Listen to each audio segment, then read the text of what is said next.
Talking about this major earthquake, preliminary reports indicate it was a 6.4 magnitude quake. And just for perspective for all of this, those deadly quakes back in 1989 and in 1994, they were 6.9 and 6.7 respectively. Sarah Seidner is live for us in Los Angeles. And Sarah, I know you've been talking to Brianna, but so you felt the building shake? Oh, yeah.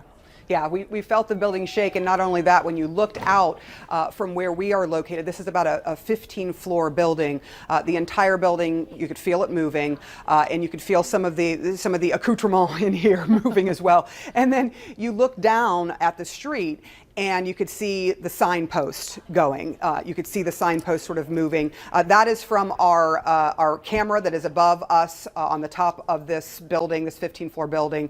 You see that jiggling a little bit there, but sometimes that's just wind. But we certainly felt it, and we felt it for several seconds. It wasn't sort of just a quick move and then it went away. This went on. That's how we knew. Yeah, that's how we knew that this was definitely a fairly moderately large earthquake.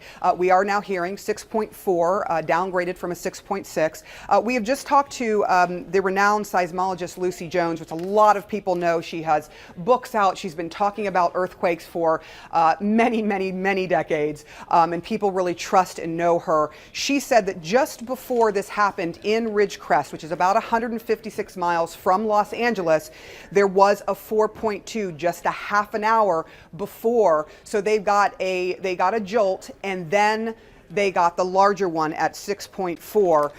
And the area in the 1980s had a lot of 4.5 or 5 magnitude earthquakes. So this is an area that is familiar, as is much of California, with earthquakes. But this is a moderately large earthquake and can do damage. And we were able to have a conversation with a hotelier that is in the Ridgecrest area. Mm-hmm. That hotel says yes. We felt the floors sort of ripple. And there is damage, at least at this one hotel. And if there is damage there, there is likely damage elsewhere in the Ridgecrest area. Census chaos. The Justice Department reversing course after they just reversed course on the 2020 census. Just a short time ago, the Justice Department told a judge that they're now looking for a way to include the controversial citizenship question, just after they decided yesterday to start printing the questionnaire without the question. Are you following me? Is your head spinning? It should be at this point. It is all because of this tweet from the president today. He tweeted the following: the news reports about the Department of Commerce dropping its quest to put the citizenship question on the census is incorrect, or to state it differently, the president says, fake. We are absolutely moving forward as we must because of the importance of the answer to the question. Only thing, there is nothing fake about the reports. The Justice Department even admitted it to the federal judge today, saying, quote, the tweet this morning was the first I had heard of the president's position on this issue, one attorney said, just like the plaintiffs and Your Honor. This justice attorney went on to say, I do not have a deeper understanding of what that means at this juncture, other than what the president has tweeted.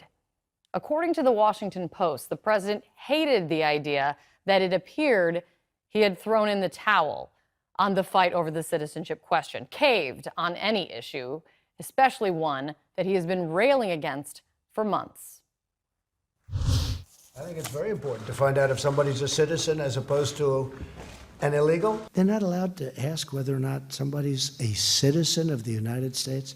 How horrible and ridiculous is that? Can you imagine you send out a census and you're not allowed to say whether or not a person's an American citizen? Justin Amash in an op-ed in the Washington Post declaring his independence and saying he's leaving the Republican Party. Obviously, someone who's come under fire from President Trump for his independence as a libertarian-leaning Republican in the past, now making it official. What say you? Yeah, he wrote that modern politics is trapped in a death spiral. So there really isn't anything, he didn't really leave anything unsaid. You know, Justin Amash is someone throughout his congressional career has been willing to go his own way and stick to his libertarian principles. when he first came out for impeachment, the way Republican leaders reacted, it seemed like they had a little bit of pent-up feelings about Amash. They wanted to get out there because he's been known for someone to buck his party. So the fact that he's doing this, he's getting challenged for the nomination in his state. We'll see if this is something viable that gets him reelected. But if you read this op-ed, he's a child of immigrants, and he really does seem frightened about where the country is going. He'll be one to watch.